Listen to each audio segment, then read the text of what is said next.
Doctor Babasaheb Ambedkar Open university.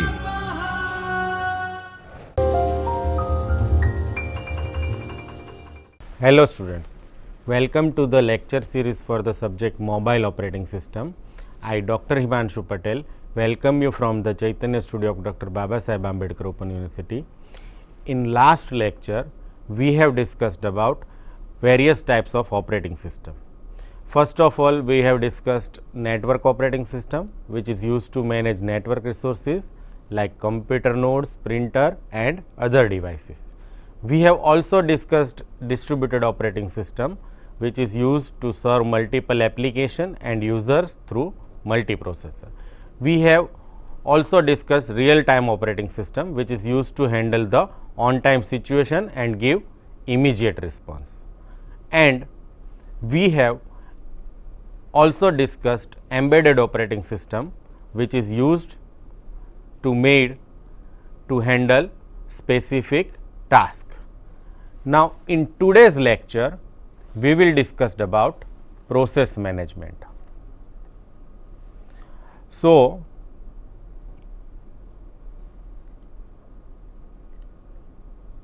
we will learn what is process, what are the terminology regarding process, what is process scheduling, what is process life cycle, and we discuss one important data structure, process control block in this lecture.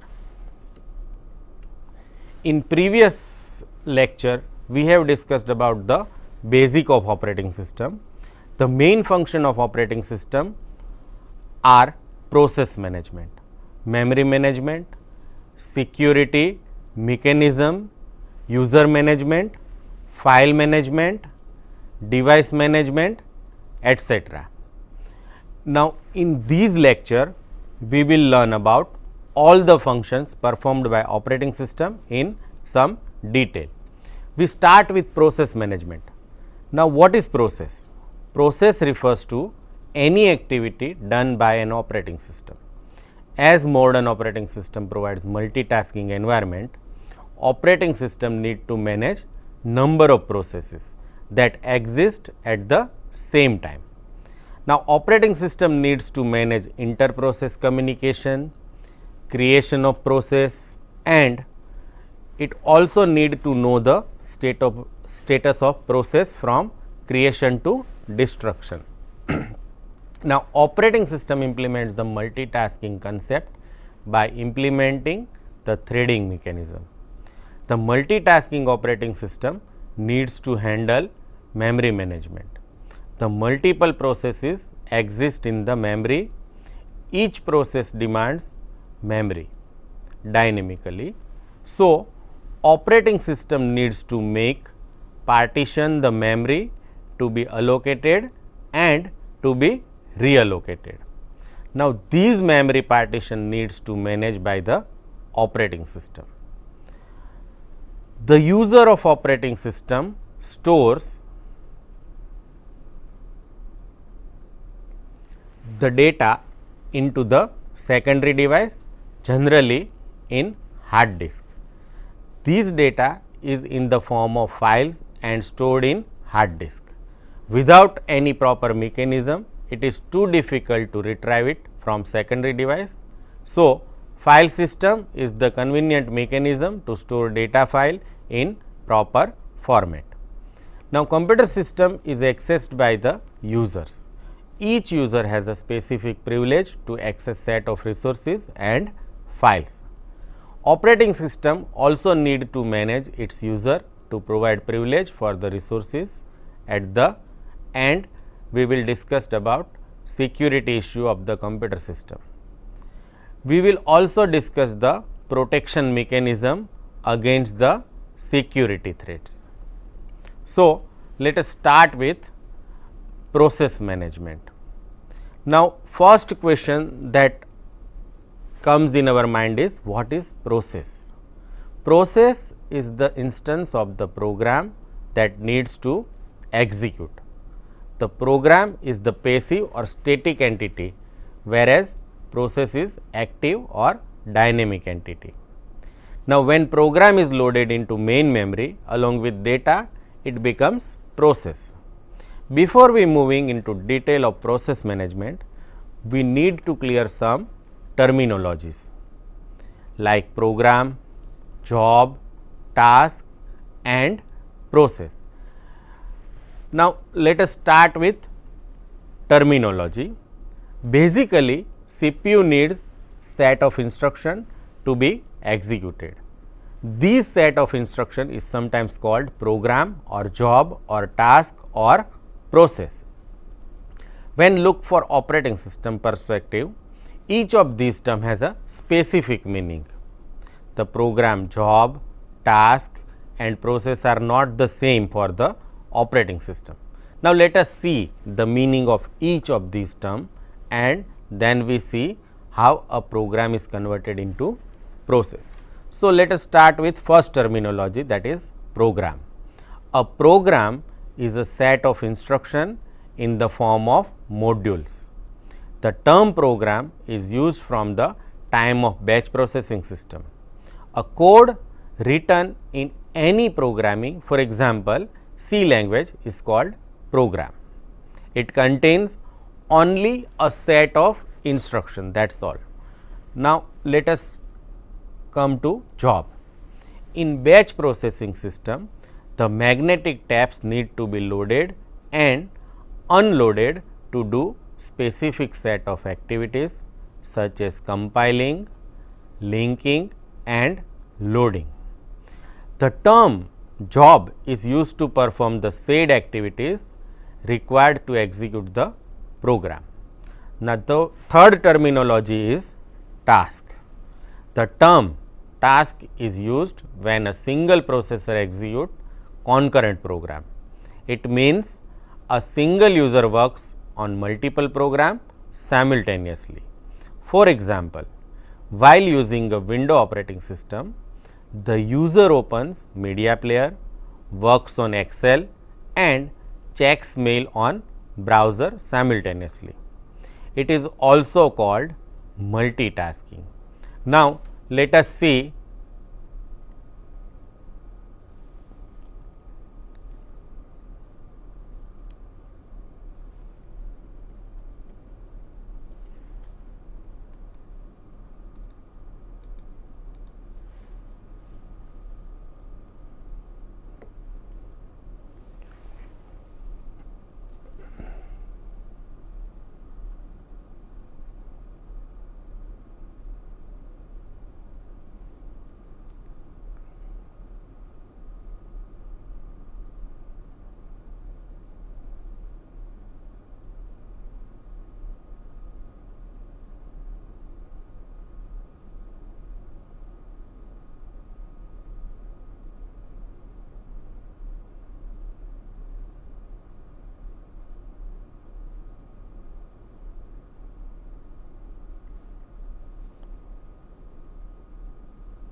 in figure on the screen, you can see that there are 3 tasks being performed on an operating system.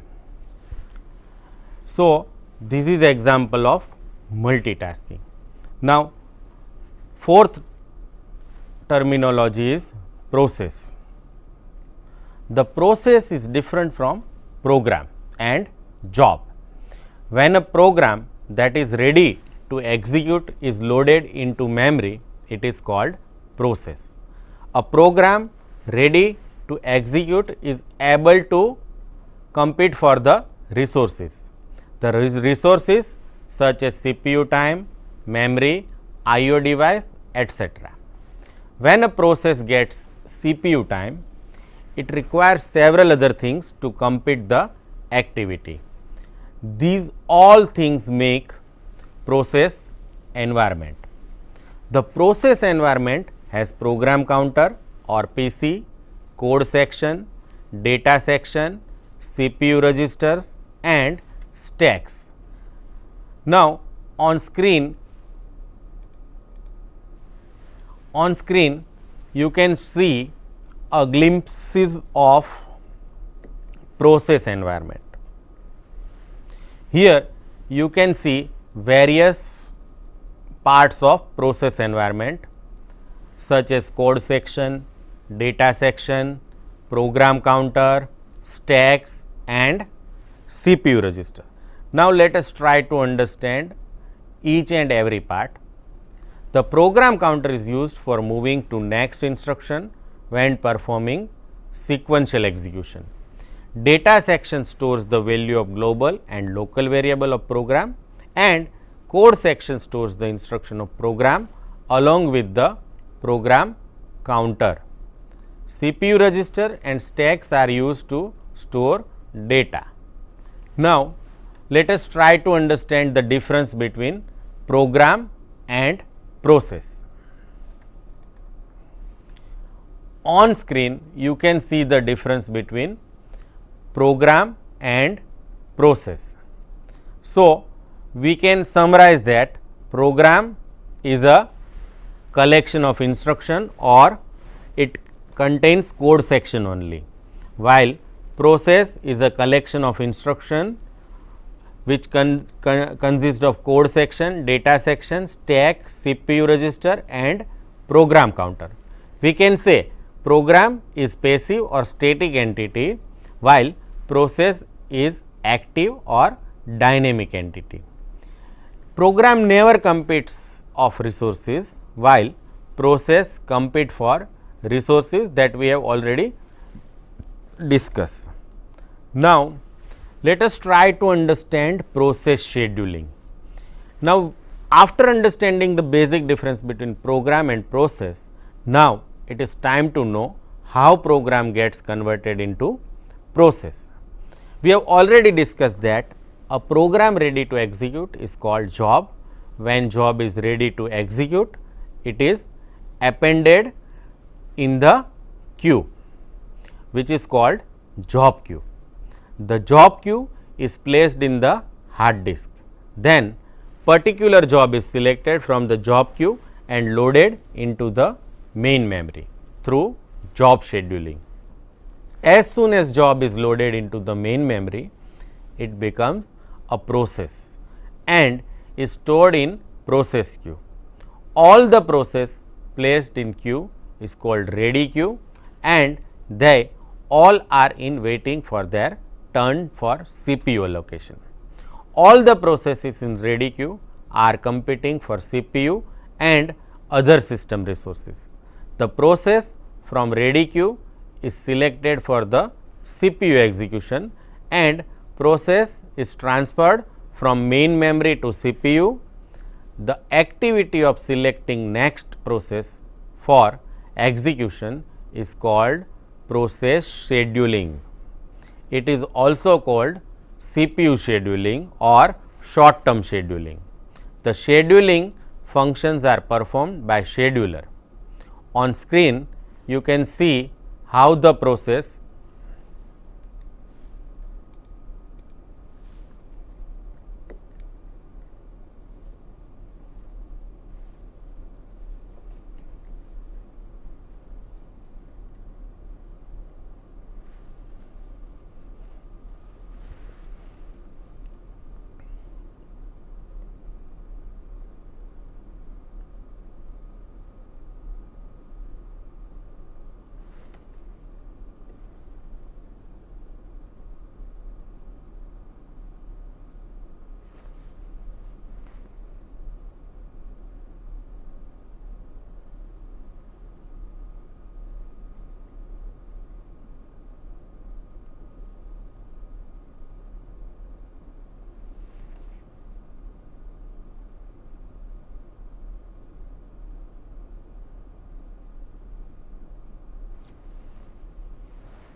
Now on screen you can see how the process scheduling is done.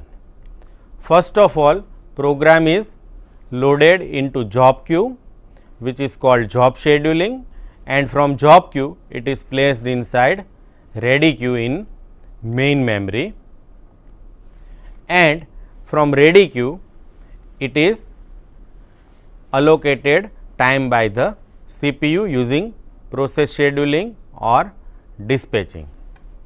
Now the scheduler use scheduling algorithm to select process from the ready queue and transfer it into the CPU. Various kind of scheduling algorithms are used by modern operating system depending on their process management scheme. Although most widely used scheduling algorithm for the generalized operating system are many. The first scheduling algorithm is called first come first serve or FCFS. Then there is a priority scheduling, and third type of scheduling is shortest process next or SPN.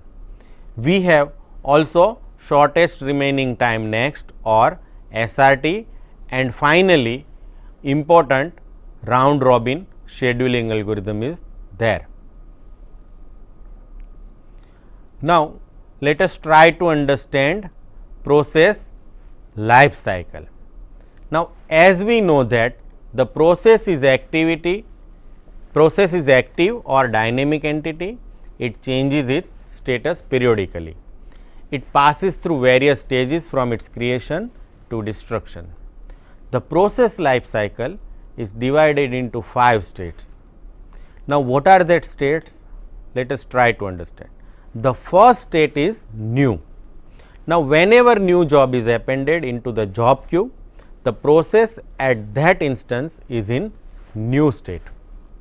At this time, process is still on secondary memory or hard disk. Then it becomes ready state. When job is selected from job queue and transfer into main memory in ready queue, the process is in its ready state. At this point, the process is ready for execution. Then comes third state, which is called running. Now scheduler selects particular process from ready queue and dispatch it into CPU for execution. At this time, process is set in running state. The process in running state competes for the system resources, and in this state CPU executes instruction of the process. The process may not remain in the CPU till it executes all instruction. Whenever time quantum gets completed, CPU takes away running process and choose next ready process for execution. The fourth state is block state. During the execution of the process, it may encounter an instruction where it needs to wait for IO device or some other event. Now in this case, CPU will take away the process and CPU is given to other ready state process. Therefore, a process that is waiting for the IO device and taken away from the CPU is called in block state. The final state is terminated. Once the process has executed all its instruction and is about to complete it in a terminated state.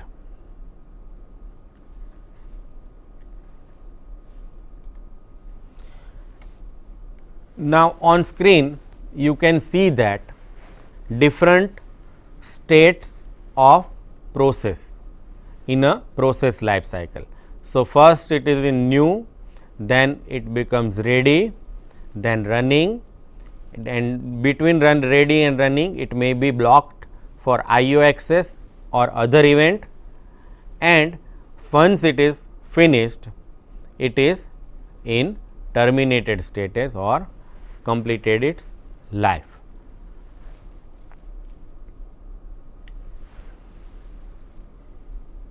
Now, the process changes its state whenever an event occurs.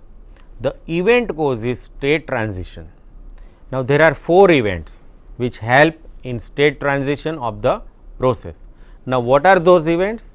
The first is admit, which transit process from new state to ready state. The event takes place when process transfers from secondary memory to main memory. Another is dispatch, which transit process from ready state to running state. Now, these event transfers the process to the CPU for execution. The third is interrupt, which transit process from running state to ready state. The running process may be preempted from the execution by some other process. It may also happen due to several reasons. In such a case, running process need to transfer from running state to ready state. So, these are the different type of transit state. The last is IO or event wait, which transit process from running state to block state. The running process reaches an instruction that needs require it to wait for the IO device or some other event.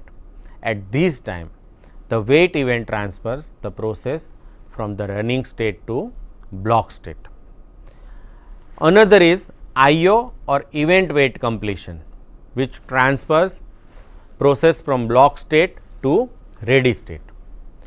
When the block process waits is over, it is assumed to have accessed the IO device or served by the event which it was waiting has been over. At this time, wait completion event transfer process from the block state to ready state. And finally, exit transit is there, which transfer process from running state to terminated state. Now, when running process completes execution of all instruction, the exit event changes its state from running to terminated. Now, let us try to understand one important data structure in process management, which is called process control block or PCB in short. As already discussed, the process environment consists of code section, data section, CPU registers and program counter. But these are not sufficient to manage the process. The operating system requires some additional attribute to control and manage processes. Now, all these attributes are stored in a stack known as a process control block. It is also sometimes called process descriptor because it describes the process state. Each process has its own PCB. That means, when new process is created, its PCB is also created, and when process is terminated, the PCB is also terminated. The PCB is responsible to manage and control its process during the process life cycle.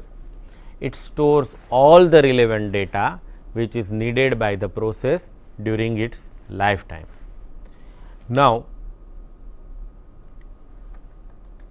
on screen you can see the stack of process control block. Now, it consists of process ID, program counter and CPU register, status, process state, process priority, event information, memory related information, resource related information, scheduling related information, and it also consists of various types of pointers. So, we can see process control block stores many important information regarding process. Now, the first information it store is most important, which is called process ID or PID. It is unique number to identify particular process. It also stores program counter, so it shows the address value at which next instruction of the process will be executed by the processor. It also stores registers and it is used to store the data during the execution of process. Various kind of registers are there like data register, address register and control or status registers. They are used to store data during process execution. It also stores state information which indicates the current state of the process and it is used in process scheduling. It also stores priority information regarding process. Each process has its priority number. Based on it, scheduler gives preference to a process. High priority process will execute first. It also stores event information. Process life cycle passes from one state to another state using event. The event related information is stored in PCB. It also stores memory related information. Now, memory uses various kinds of register and tables during the life cycle. The information related to memory which is used by process is mentioned in this part. It also stores resource related information. The process may need to access the system resources. These resources related information is stored in process control block. It also stores scheduling related information. The process executes based on scheduling algorithm. All the scheduling related information like waiting time of process, execution time of process, etc. is also stored. It also stores pointers. The parent process pointer, child process pointer, pointer to process instruction and pointers to process data is also stored in PCB. Now, we have understand process creation and management, life cycle of process and process control block. These are the fundamental concept of process management. Now, we need to go in details of working of operating system. So, let us summarize. In today's lecture, we have discussed what is process, job and task, how process scheduling works, life cycle of process and important data structure used by process which is called process control block or PCB. I hope you enjoy this session. Thank you and happy learning. स्वाध्यायः परः